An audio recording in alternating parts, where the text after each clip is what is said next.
What's up, everyone? It's your girl Anita flying high here, and you're tuned in to another one. Man City got the win today in Champions League match day 2 against SD Polten, and it wasn't easy.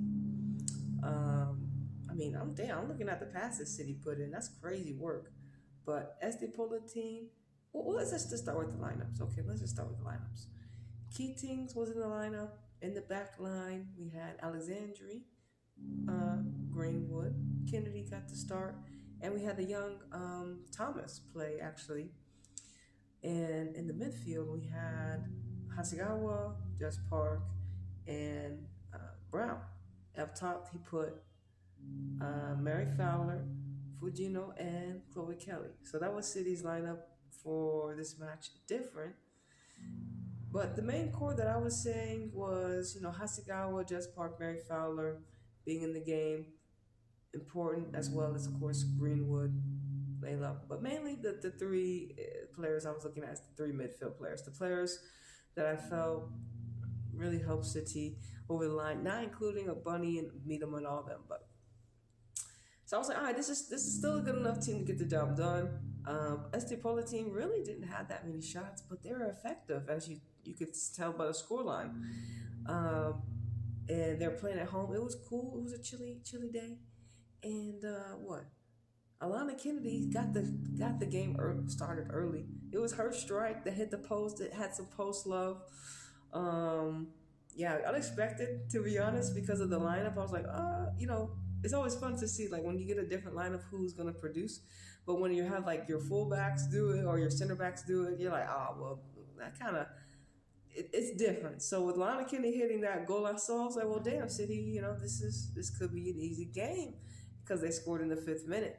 But like I said, SD Polten, they weren't like, we were listening to Taylor's pregame conference earlier before we started watching the match, and I guess he was talking about the match against Hambury and how it was kind of a dogfight towards the end. And I remember seeing SD Polten in Champions League last year, and as long as they continue to be the best team in their geographical location, they're going to continue to improve. And then, of course, going up against City, who are just now back in Champions League with a different lineup, which was kind of surprising. Because I'm like, all right, y'all playing Aston Villa next, but I'm like, this is Champions League. But he's rotating. He wants to rotate to keep the ladies fresh and happy as well. So it worked out for City, as you see in the scoreline, but it wasn't like as dominant as you might have expected. So that was kind of surprising, but I kind of figured it based upon this rotation of team. With that being said, Kennedy went up, and then it was all SD Polten. They scored in the 40th minute. Both their goals came off corner kicks or free kicks, and they were just the first team to react or respond.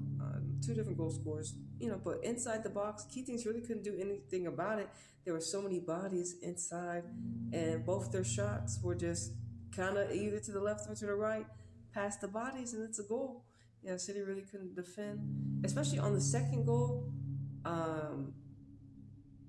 It was a good cross. They just didn't clear it, and SD Polten did have some more chances to go ahead, even when they became 2-2. But they were ahead in the 53rd minute, right? So in the 53rd minute, they ended up scoring another goal, and City, I was like, yo, hold on now, there's no way this is gonna go down like this. And Chloe Kelly ended up getting a ball, either from Hasegawa or someone. She ended up crossing into Fujino. So I was so happy for her to score her first City goal. I'm pretty sure that's her first City goal we got to see. It was a big one, too. It was a big one. And it was immediate. I said it was 2 minutes. It was actually 4 minutes, quote unquote, from when they had taken the lead, SD Polten. So it wasn't short for City. It didn't take long for City to react, which I was really happy about. So that worked out in City's favor. And he subbed. We made some subs at halftime. Like Bunny came in for Jess Park. And that's another thing I was saying, you know, I gave Jess Park all her love last season because I felt like she was a player that City needed.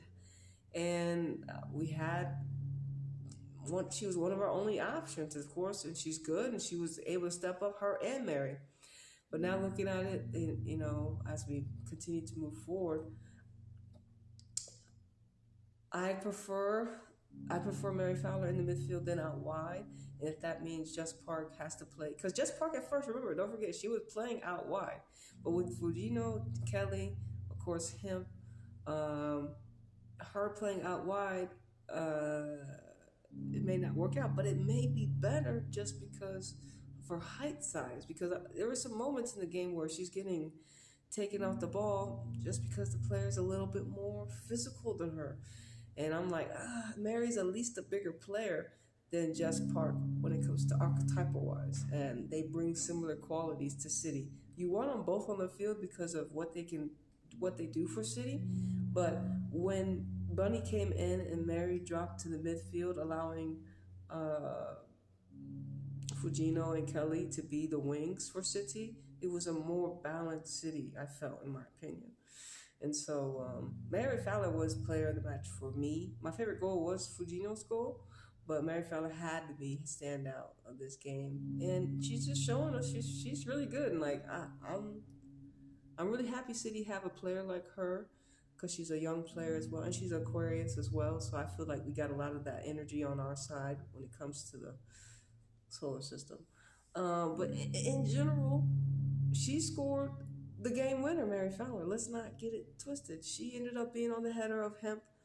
Hemp came on the field. It was like a triple substitution. We had Hemp, Alexandria, and I think Jill. They all came on. And helped City get this dub. So I'm really happy. They play Aston Villa this weekend, but we have I think there's some other matches. We're going to see how Arsenal do. They kick off here in 10 minutes.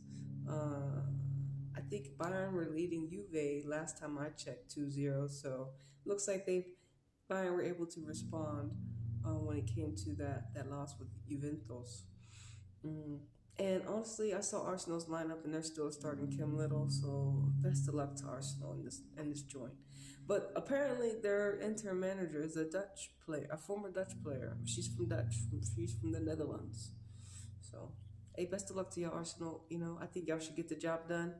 I don't think y'all gonna win the group anymore, unfortunately, unless something magical happens with this new manager. And y'all have a different outlook on what y'all can do this season. They got the players, bro. It's not fair. How you sign Mariona and then you're like, I just, like I said, anyways. I already told y'all, she said signing Mariona puts Arsenal on a different level. I'm just telling you. She's it's not fair. I wanted City to sign her, but she chose Arsenal. So whatever. I'm still salty. But with that being said, Manchester City 3, SD Polten 2. It's your girl Anita flying high, flying out of this third dimensional reality. And I'm going to see you on the next one. Deuces.